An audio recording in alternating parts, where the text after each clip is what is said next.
Hello, VC. Cheers. Ty's here. So last week I had a bit of an event with the United States Postal Service, I guess they're called. This video contains gratuitous use of profanity and uncomfortable pauses to compensate for lack of professionalism and viewer discretion advised. Jesus, dude, that's another fucking SPM. I do not have fucking time for this shit. I'm getting like 6 a block, dude. Fuck today. Oh my god, that's a fucking signature package. Fuck today. So yeah, what happened there is a very upset mailman. Not his best day. What happened is I ordered a record from the UK that Alex of Diamond Marimba YouTube fame had turned me on to. It was an original pressing of Josie de Oliveira, Historias para Voz, Instrumentos Acústicos y Eléctricos.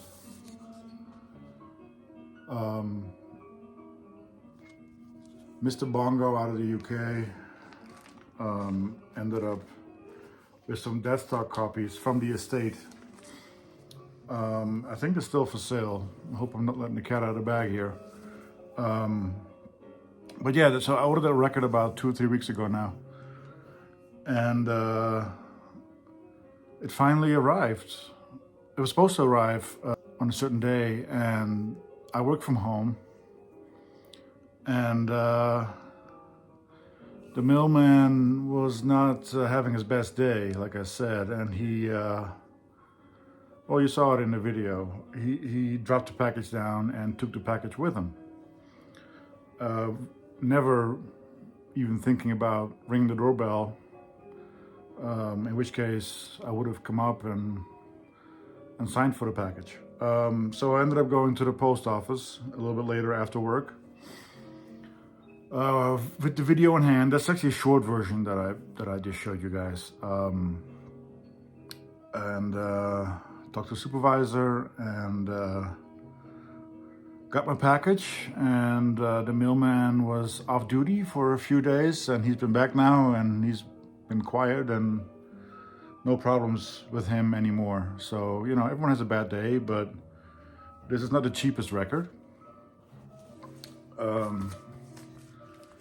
And again, thanks Alex for putting this on my radar that the desktop copies were available.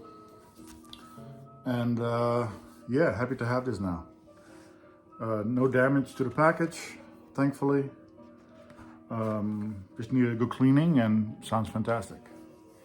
So that was earlier in the week last week.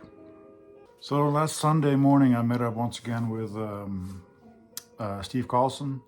We went to the biannual Rocky Mountain Record Show here in Denver, Colorado.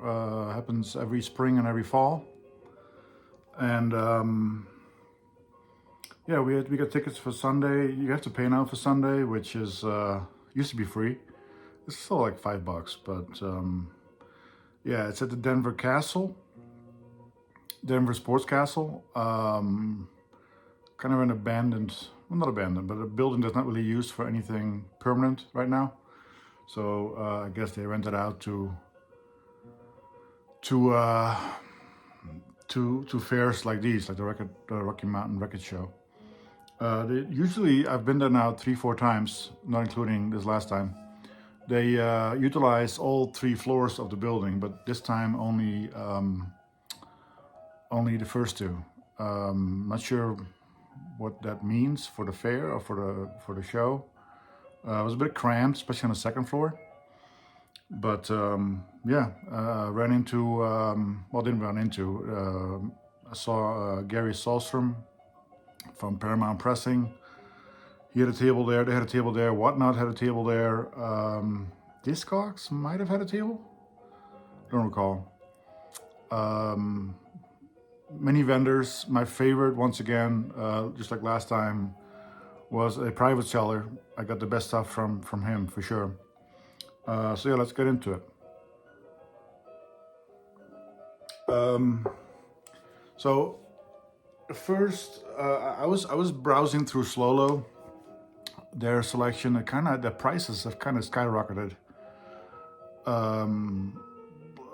Bit too much, I would say. I'll put a few inserts right here, right now, of records with their prices that go a little, if not a lot, over what they should go for.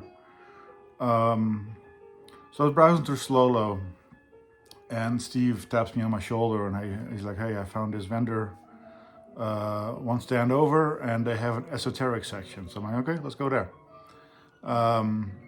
I browsed through it real quick. Actually, I'll put a little footage of that here too.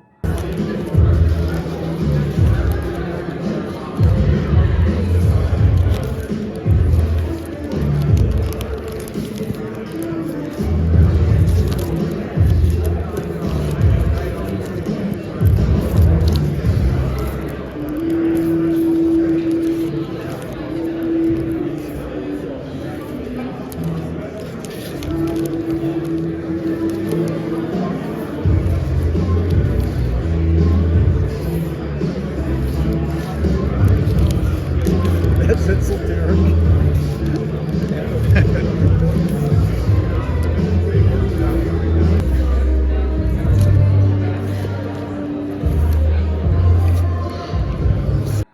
And ended up finding two records there. And on this fair, there were no like huge grills, and I don't go with a big list or any list at all really. I just go with the flow, see what I find based on labels and artists, stuff like that. So lately, especially this year after who got elected, I almost kind of feel like rebellious in a sense that I started listening to a lot more, I already did, but more so now, to ethnographic music, music from different cultures, different parts of the world, just to kind of get out of this grossness that's currently going on in this country that we live in the United States of America. So the first one I found was Mustafa Tete Addy, master drummer from Ghana, on Lyricord. One of the ethnographic labels, or one of the labels that puts out good ethnographic stuff. I think Okora, Ethnic Folkways, what's the one? UNESCO, So yeah, great percussion record from Mr. Addy, master drummer from Ghana. Then the one in the same bin I found was Classical Music of Iran, Dashka Systems, compiled and edited by Ella Zonis. This is a Folkways record. This is volume 1. I'm not sure how many volumes there are. Comes with the insert as always. Let me grab that.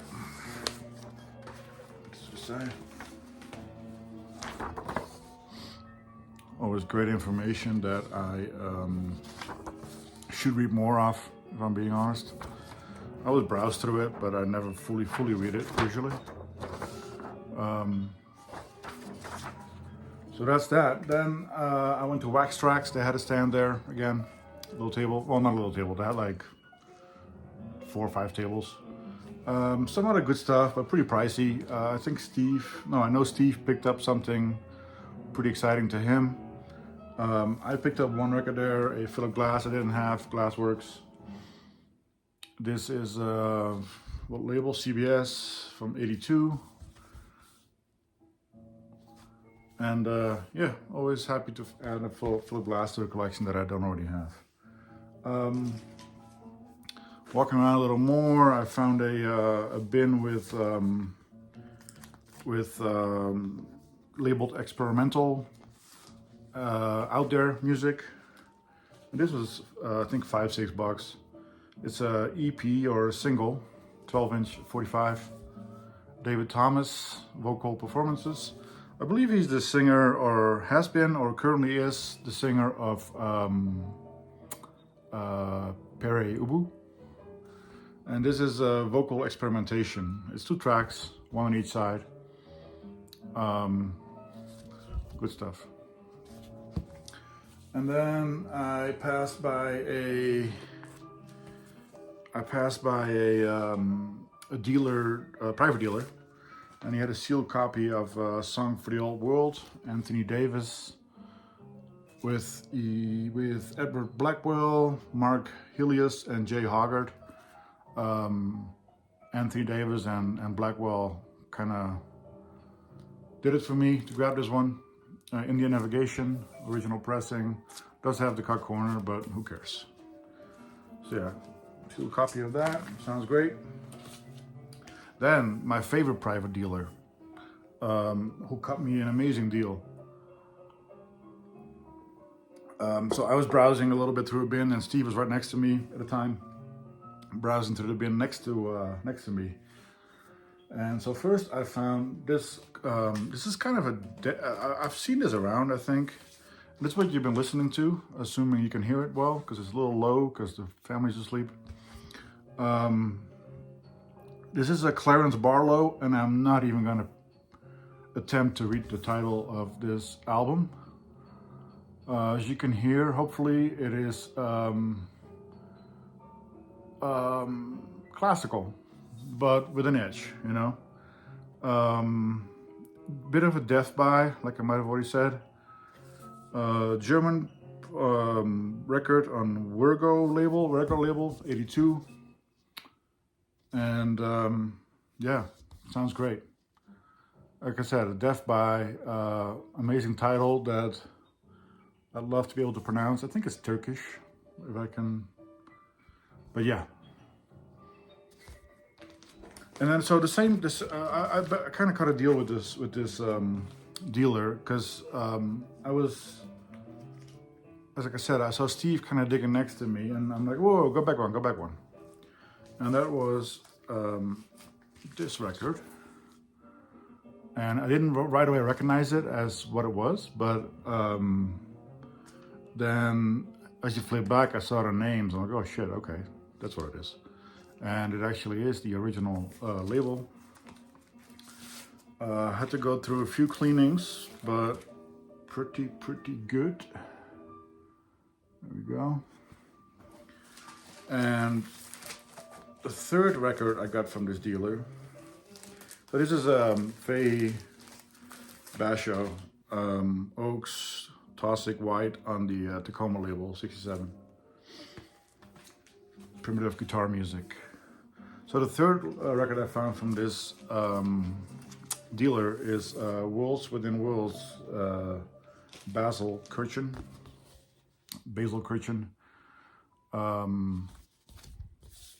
I do have the other record that is named the same, but this one I didn't have yet. So happy to add this to the collection.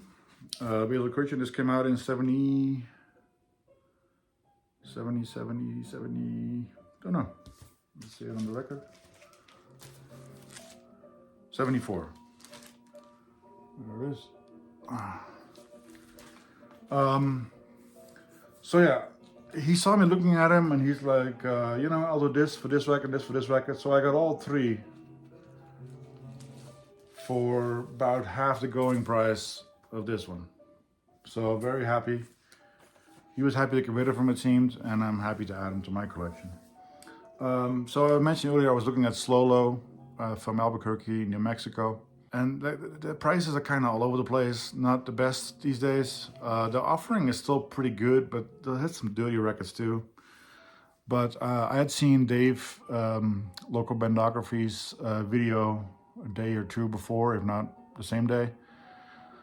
And he had picked this up from Rob the Waxed from an auction. And so I sent a picture to him, like, hey, look what I just ran into. And he's like, get it. So I got it. Feltman Brown, Morton Feldman and Earl Brown. The cover is a little beat up, taped here, but it's a gatefold. Very thick cardboard, actually. But the record is minty clean. Sounds great. The time 2000 series 2000. There we go. And then Steve and I there for like 2-3 hours maybe. We had some tacos. We talked about life and all the good stuff. And we both said our goodbyes going home. And I'm like, you know, let me check on. I think I'm pretty close to Twist and Shout. So I'm like 5 to 8 minutes away from Twist and Shout. So I'm like, screw it, go there too for a bit. Check the new arrivals. And I run into ESP disc. Then I text again Dave, local bandography. Hey, do I need this? I'm afraid to ask, do I need this? Gato Barbieri Quartet, In Search of the Mystery, with Gato Barbieri on sax, Kalo Scott on cello, Norris Jones on bass, and Bobby Cab on drums. And he said, if the price is good, yes, you need that. So it's in my hands. Good shape, and happy to add it to the collection. So that's my biannual video about the Rocky Mountain Record Show, mixed in with a little story about the United States Postal Service. So thanks for watching, and hope everyone's well, and hope to see you soon. Bye.